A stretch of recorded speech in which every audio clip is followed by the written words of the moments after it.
Hello and welcome. You're watching Best Media Info. To talk about what this next phase looks like, we're joined by Himanshu Saxena, who leads BBH India as Managing Director and also heads Saatchi and Saatchi and Propagate across North and East India. The creative agencies cannot, should not operate in the way they have been because that's neither sustainable. A CMO is under tremendous pressure today. He's being asked to say, how are you going to premiumize your brand? And advertising alone, and I'm not saying advertising is irrelevant therefore, advertising alone is not an answer to many of these problems. But I now need to have ability of prompting creativity. So I don't understand how AI exists without human imagination. As interesting as 2025 was, 2026 brings a whole new set of challenges and opportunities. Advertising and marketing are going through a fundamental reset from how brands are built and how they build their own audiences to how agencies are structured and redefined for what comes next. Hello and welcome. You're watching Best Media Info. To talk about what this next phase looks like, we're joined by Himanshu Saxena, who leads BBH India as Managing Director and also heads Saatchi and Propagate across North and East India. With over 3 decades of experience across creative agencies, consulting, PR, and brand side leadership, he brings a rare end-to-end view of how brands, agencies, and platforms are evolving in India today. I welcome you, Himanshu. Thank you for so much for being here. Thanks for having me, Lalit. Wonderful to have this chat with you. Thank you. So, as we enter 2026, looking ahead, I would really want to know what forces are most strongly influencing where BBH and Saatchi Saatchi go next. What's the biggest reset from the way things worked in 2025? And what will you approach differently compared to how you were operating in the past year? So if you can just start with that. Sure. No, so I think let's start with maybe the last or the midpoint of 2025, because that is where I think at the group leadership level, we started having very concerted conversations around how do we dominate as a group further beyond what we already have in the northern and eastern markets. It was now our time to further deepen our strength and penetration in that market through the two brands, which is BBH and Saatchi, both of which have pre-existed in this market. It's not like they are being sort of introduced now. But I think in the larger scheme of things, we realized that given the potential of the market, given the kind of talent pool, leadership, as well as operational talent pool, which we've managed to build over these years, we are at the cusp of a massive inflection point of growth further, if I first see it from the creative agency standpoint. Add to that, unfortunately, the industry has been undergoing a certain flux, as we all know, right? At an industry level, over the last 8-10 years, one has anyway seen, even in India, globally it's been going on for about 15-20 years, but in India, if you play only as a creative agency in the classical sense, right, the business is tough to sustain, the business is tough to grow, right? So it was a combination of two factors. One is our own ambition, our own sort of huge desire and ambition to dominate these two markets further. And combined by the fact that in the modern marketing playbook today, the creative agencies cannot, should not operate in the way they have been because that's neither sustainable, but more importantly, not even desired and asked for or expected by the clients in the market, right? And the third factor, of course, is that this industry has been under stress, as we all know better, to be able to keep the brightest and the best talent for a very long time. This industry, it is a fact, and I have no shame in admitting that for a variety of reasons across agencies, right, a lot of good talent has, from time to time, has chosen to step out into other industries on the client side and so on. It's equally important that we as a group widen our approach to this creative business in a manner that it also attracts as well as retains our talent because of the wider spectrum of opportunities which we should be able to offer to people. We should not be this classical television doing some social content only kind of an agency. right? Right. So it is a combination of these 2 or 3 very macro factors, if you like, is where the starting point of the issue was. When we looked at how do we operationalize this plan, right? On the back of a great journey which BBH has been having, right? We managed, like I said, a very powerful talent pool.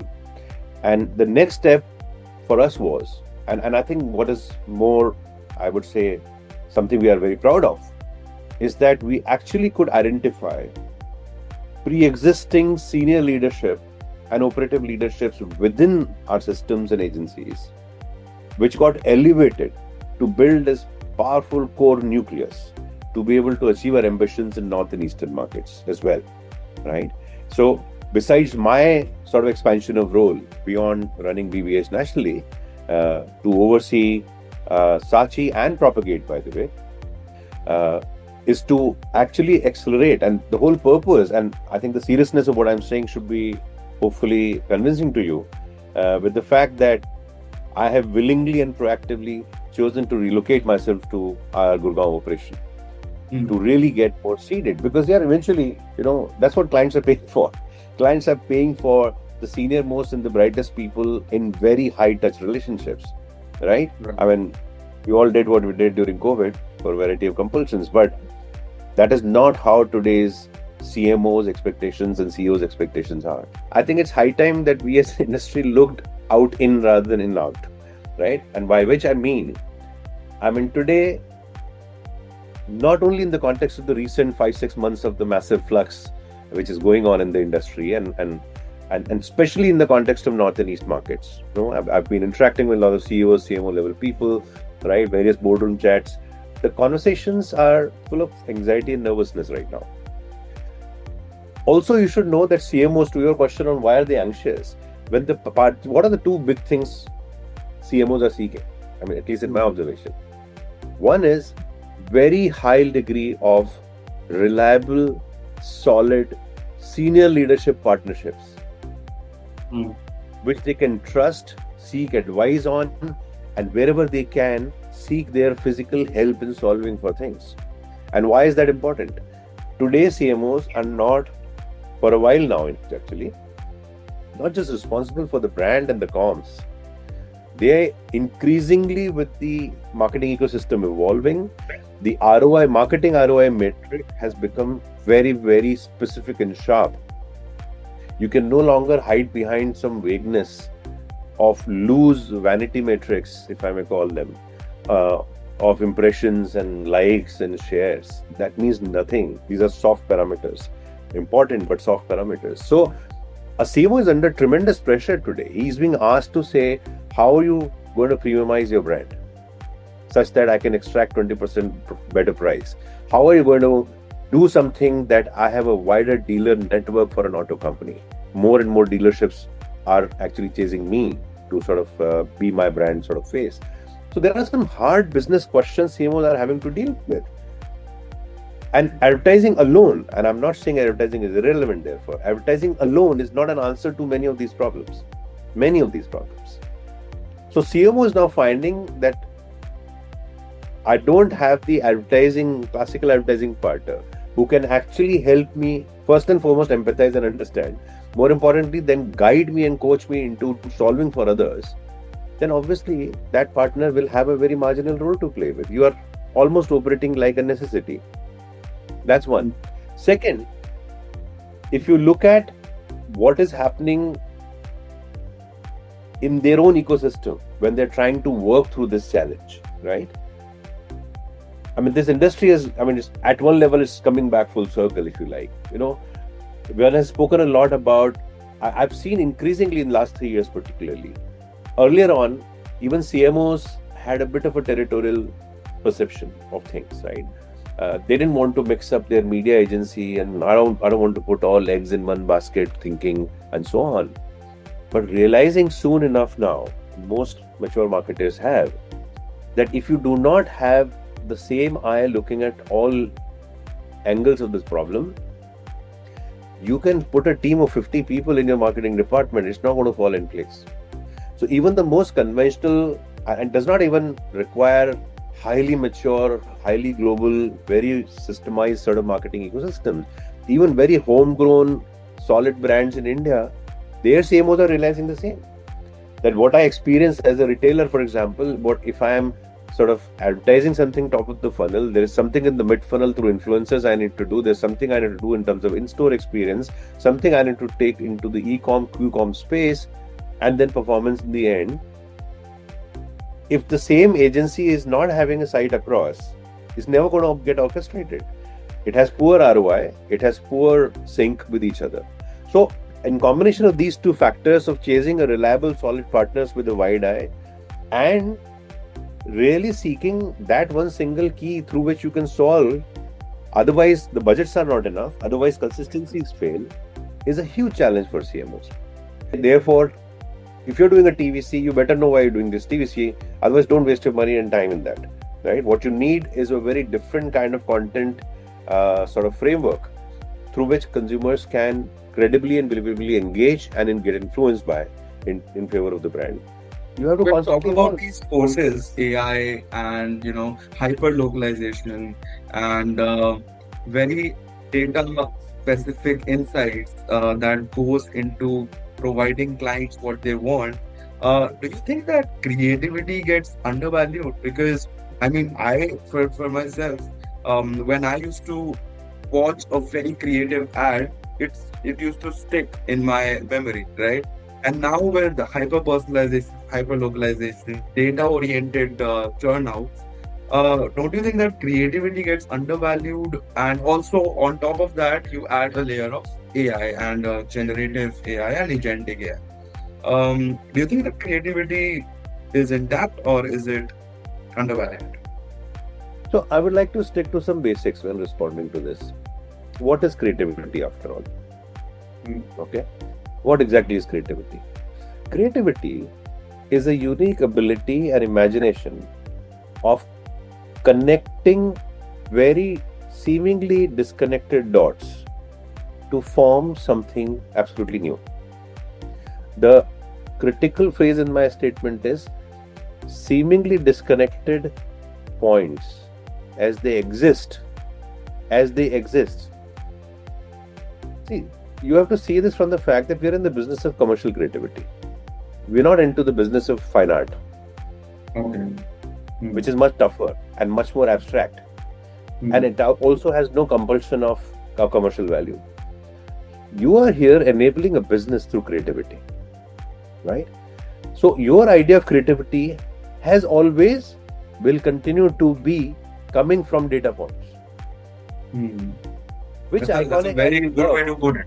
That's an actually very good Which iconic ad you believe you saw and you were impressed by globally or in India, which had no real data input into creating it? None. Zero. So it is just that our observation techniques and collation techniques of data points, these so-called disparate points which we are trying to sort of connect the dots on, have become highly automated and digitized. And also the sheer volume of data which is now being recorded is 500 trillion times more than what it was 20 years ago. Today, on a touch of a button, a simple data analyst will tell you how many million transactions happened in last 3 minutes on something. Earlier on in a bank, if you said, tell me all the people who have withdrawn more than 10,000 rupees in last month, the clerk will tell you, sir, give me 10 days. And he will sit with pothis of registers to figure out. That's the only difference. So I think if we stick to fundamentals of what commercial creativity means, iconicity, so-called creativity as we have consumed, will be even more powerful. And by the way, the evidence of this has been true right through. I mean, look at some of the best advertising, creative content, etc., over the last even 5 years, right? Because our reference to the best advertising generally comes from an event that we are looking ahead to, which is Cannes 2026. Now that we've talked about how AI is omnipresent in advertising, how data-led advertising is actually something that is boosting commercial creativity. Um, Firstly, I would like to understand from you, how do you see this changing what used to happen at Cannes and what will happen at Cannes? And I want you to start with this answer with telling me what kind of specific work BBH and Saatchi Saatchi is gonna, push forward, which they're confident is that it's gonna make a mark at Cannes 2026. Um, and what makes this slate different from the previous years? Okay. So I'll give you 2 or 3 ins on this question, right? Firstly, I think a very distinct currency which BBH and Saatchi as well has built and building further, deepening it, is to seed the creativity in the context of culture. If you are not building, participating, or leveraging a cultural idea in the fabric of your creativity, it will only get pushed with money, not because people love it and they want to tell the world you saw it, something, or you want to talk about it, something which becomes talk worthy, etc. etc. So I think, and this has been a trend for a while now, nothing new about this at Cannes either. Some of the best pieces of work which are winning there, being recognized as great pieces of creativity, are all heavily invested in some or the other deep cultural context. I mean, our own case of Bassi on Garnier Fresh, Garnier Men's face wash last year, that was our first can in India by the way for BBH, right? Is a classic example of understanding the unique cultural nuance of men's attitude towards grooming. Then you figure out tactics of how do you ride the wave, how do you ride the content wave, how do you create a groundswell. All of those are tricks of creativity, right? But the point I'm making is that the first fundamental thing which has been present at Cannes and being celebrated for a while now is how culturally rich your creativity is. That's point one. Point number two, which you asked, that I'm not going to give away our award season strategy, by the way, but fundamentally we find there's a natural traction, but like shorter home, I mean, in about 10 days from now, we'll hopefully be meeting each other at the FEs, right? Which again is something which we have continually sort of built as our base on and made some good comebacks. We of course have miles to go. All the pieces of work, even at an FE, forget Cannes, are gaining traction and winning and being celebrated, which have a strong cultural seeding. Right? Culture, creativity by itself is not some vague abstract idea. It is. You're going to stick to that same formula this year as well, culturally rich contextual advertisement. That's like human truth here. I mean, there's nothing new to be invented in it.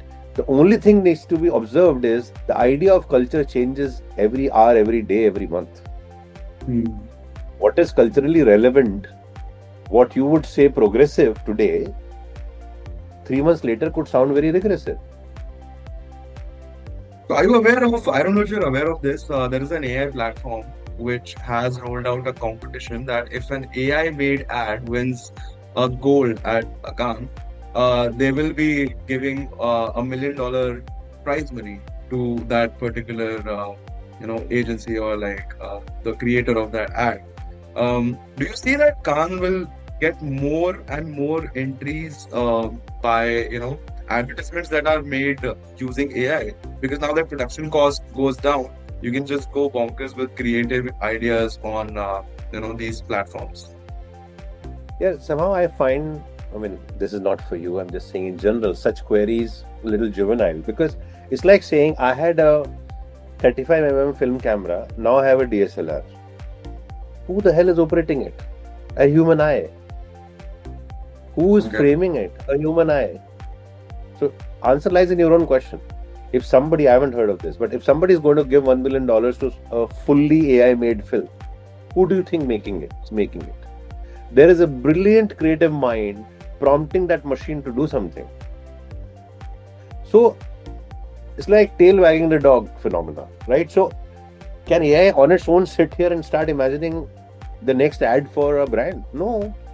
A brilliant creative mind has to prompt, which is a new skill creative people need to have. So, do I need to have MA literature to be a great English copywriter? Perhaps not. But I now need to have ability of prompting creativity. It's literally like great creative directors who will prompt their juniors to write in a certain way, give them certain openings to think in a certain way. That is what is being now automated. That's all what it is. So I don't understand how AI exists without human imagination. Even prompt is an imagination, dude. How is it not? That's true. I mean, this actually brings me to my next question, which was around, attracting young, new age talent. And you said that creative people now needs to be good at prompting. So, would you say that prompts are like a benchmark for you when you go and look out for young talent, and vice versa? Are you providing any lucrative things that makes creative agencies an attractive option for these young talents? Sorry. So again, I'm a big believer of fundamentals to solve any problem. Our investment in ingenious human creativity will always be ahead of any other. Like I just proven to you, I think in few examples, without human ingenious creativity, no machine will help. I can get you the best Mac. Does that make you the best art director? No, it will not. It will give you tools to become one. It will not. You still have to take that first imagination to say, what do I do? What button do I press? Right? Simple as that. Yeah. I mean, you can fly a Sukhoi fighter aircraft like you're flying a Boeing 737. Who can stop you? So if you do not leverage the potential of a machine, it's your imagination. And somebody can fly a 737 like as if he or she is in a Sukhoi. So I'm just oversimplifying the thought, but I'm just simply trying to tell you that it is not going to be incumbent on machines. Now, machines are tools which are making things faster, better, easier. The human investment in creativity, creative thinking, breakthrough thinking will and has always been our core investment. They just need to get familiarized with these tools to be able to leverage them. So, as far as at the fear, at this fear of oversimplifying this thinking, I'm saying nothing will take away from our end, at least I can tell you, investment behind continuing to build deeper, fresher, creative thinking. Whether you are a planner, whether you're an account manager, whether you are a creative person, right? So I think that will always remain on top of our agenda. But yes, you must have heard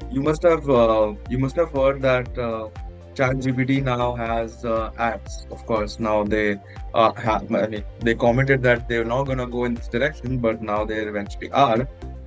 As a creative person, do you think that there needs to be an experimentation with the new formats or ideas that will now be specifically designed for conversational AI environments? Absolutely. And I think anybody who's is looking down upon tools like this under some patriarchal mindset is like a typical seniors not letting go of juniors without a ragging kind of an idea, right? So I mean, we suffered, so now we'll make you suffer. So I mean, fair enough. I mean, you did not have the advantage of leveraging that technology. Today, my daughter who uses ChatGPT for writing an essay, I have to accept the fact that this is the new life. It's all right. My dad didn't look down upon me saying, oh, you didn't go to public library, instead you went to Google and searched something. Why? Right? Who am I to object to my daughter saying if she has to write an essay? And who knows, tomorrow exams will be done on ChatGPT. Because they will finally come down to saying, what the hell are you actually asking? Because if you ask, the quality is in the question you ask, which is like a prompt, right? To a machine. So, but therefore there is a phenomenal, very untapped, it's almost like human brain, like they say, most humans use only about 10% of their brain. 90% has not yet been explored in terms of what it can achieve. AI is a bit like that right now, right? But I think more and more time we spend with it, more and we understand its core power and competencies, the possibilities are absolutely mind blowing in my view. Even today, as we know what it can do, it has enormous possibilities. I mean, how do you see ad formats shaping up on these platforms, conversational platforms? I mean, in every possible way. I mean, we all saw poor experiments of AR, VR at one time, and now with AI coming in there, it is becoming much faster and easier. Earlier on, if you went with an AR, VR idea to a client, the first thing clients will say, "Boss, I don't have budgets to do this. I was just looking for a social post. Why are you wasting my time and money with this?" Today with AI, that's immensely possible, right? The kind of which was very negatively perceived, and of course legislatively things are changing on that. How you produced a deep fake of a famous name or a voice or a composition, etc., etc. When all industries are coming around on that, even Bollywood and Hollywood is coming around that this is a reality. You can no longer be trapped into this Brahminical IPR-led world, right? Wherein you're all territorial. I mean, the ingenious creativity of people at large has to be leveraged and allowed to be leveraged. If you don't, they'll find their own ways. We all downloaded stuff when there was no OTT, and we know how, right? What was legit about it? So you can't stop humanity from evolving by putting boundary line conditions just because you have some legacy perceptions of the world. So go with the flow, enjoy it, leverage it, and every format. I mean, I can go on for like 1 hour on this, so don't waste your time doing that. But formats, kind of creative elements you can play with, the kind of dynamism and interactivity you can build in your content and communication, kind of on-ground experiences brands can create. I mean, there's like innumerable permutation combinations in that. On that note, how are you planning to do things differently for IPL 2026? Are there any new things that we can expect coming from your agencies? We're trying few things. I'll be honest that it's been a relatively shorter time for my sort of oversight on those, but I think the teams have been on it across BBH as well as Saatchi and Propagate, in fact. So there are some very interesting projects we are pushing for. They're all in the pipeline. So I'm hoping that we should have a couple of, let's say, fresh approaches, if not entirely disruptive and new immediately. Some places with tech, some places with data, some places with hyper localization of content in an interesting way. So I think it's a large 2-month long festival. I think there are multiple points of engagement. So we are experimenting with a lot of interesting ideas. How you can participate differently than just saying yet another spot in IPL. Right? So if you don't mind, can you share a few examples with me? Not right now. Give it few weeks, okay. You'll see. But we can talk about it then. But largely, like I said, just to give you a broader hint that given that there is a massive influx of women viewers in cricket today, given that connected TV has come in as a very, very powerful media, it opens up a very different kind of possibility, right? I mean, we've all been living on OTT or app-based sort of viewing on mobile, especially on IPL. But today, connected TV, and I spoke about this in some place earlier on, is now becoming the next, the new fireplace where families are getting together again. So in some senses, television screen, not television as a media, television screen, the large screen at home, is again becoming an interesting place for family and friends to get together, right? But in the form that connected TV will enable it, the kind of interactivity, kind of experiences, kind of content it can deliver, right? With minimal disruption of advertising sometimes. So I think a lot of such experiments are happening. Also, then there are unique ways in which IPL as a platform is also evolving, right? I mean, the kind of things they can help you do during the breaks, during certain sort of, let's say, day parts of the game as it progresses, right? So a lot of new interesting innovations are being experimented. So let's see, fingers crossed, hopefully we'll get through with some of the interesting ones. Second screen viewing behavior that we are seeing amongst the audience, is this an untapped ground that agencies are yet to realize the full potential of? Sorry, you said the second screen? Second screen behavior, yes. I mean, we're not just focused on single screens anymore, and it's like I'm No, watching no, a large screen no. match, but I'm also looking at, scorecards and, moments on my phone. So that way. No, I maybe yes and no, I think, but I think at a larger level on the connected TV bit, if only if I tell you, right? I mean, and it is not just for big marquee events like World Cups and all of that, even otherwise. The rise in connected TV, though it is linear TV, still by sheer numbers, still is very high, right? But the rapid scale at which connected TV penetration has gone up in the last 2 to 3 years is phenomenal, right? And I think a lot of brands are participating there. I mean, right now, when you're watching, let's say, even your YouTube channel on a connected TV, look at the kind of experiments that are happening, the kind of commerce plugs that are happening on that. You'll suddenly have a pop-up of a barcode while you're watching something, and if you click on it, it takes you to some other place on your connected TV itself. So the interactivity which it is enabling is hugely getting tapped, and I see it only growing further, thanks to penetration, high-speed data, etc., becoming more and more easy to access. So no, I think that's happening quite a lot. I don't think it's ignored at all. All right. So, I mean, from this conversation, what I've understood is that creative agencies have actually transformed into more than, providing more than just creativity. I mean, you guys are into, providing a full funnel service in some sense. So now that we are looking at 2026, um, what are those things that you have started approaching differently? And you think that they're gonna pave way for the next, let's say, 3 to 5 years? I mean, what's the future of BBH and Saatchi looking like for you? So very clearly, whether it is BBH or Saatchi or Propagate, we want to clearly dominate in any market that we're operating. Whether it's Mumbai, whether it is North or East, we clearly want to be a dominating force defined by two measures specifically. First and foremost, our creative reputation, right? Followed by our economic scale. I think these are the two simple classical measures on which we're going to play. To your second point on is there any approach which is different, right?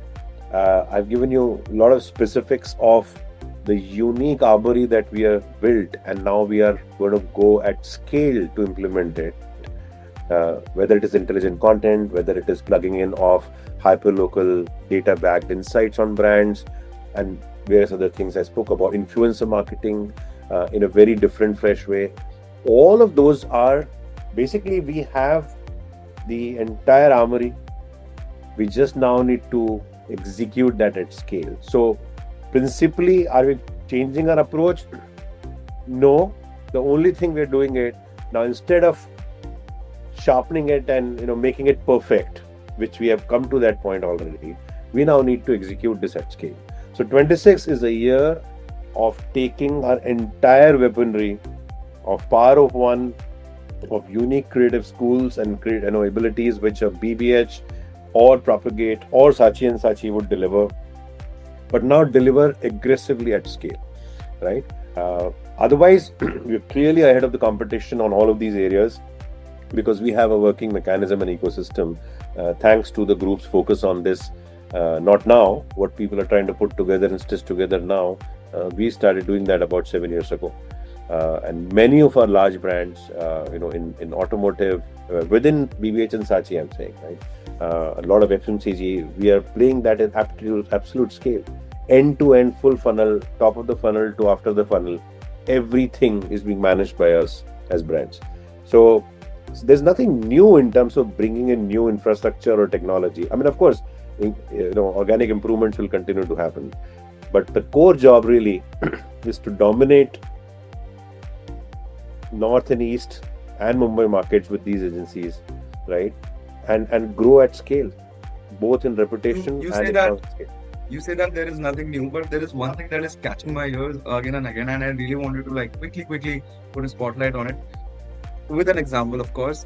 What do you mean intelligent content. I mean, this is interesting. And when you say intelligent content, what exactly is that? Fundamentally, today, the traditional conversation was about, do you have agile content building capabilities at scale? That's largely was the conversation, which was largely trying to address, and not so successfully, if I may say, about how quickly you can produce how much. Because that's the nature of the beast of digital and social, right? The fatigue is high, the need for leveraging multiple conversations at the same time, etc., etc., is high. So that was the broad need identification around which us, as well as many other players in the market, have done it.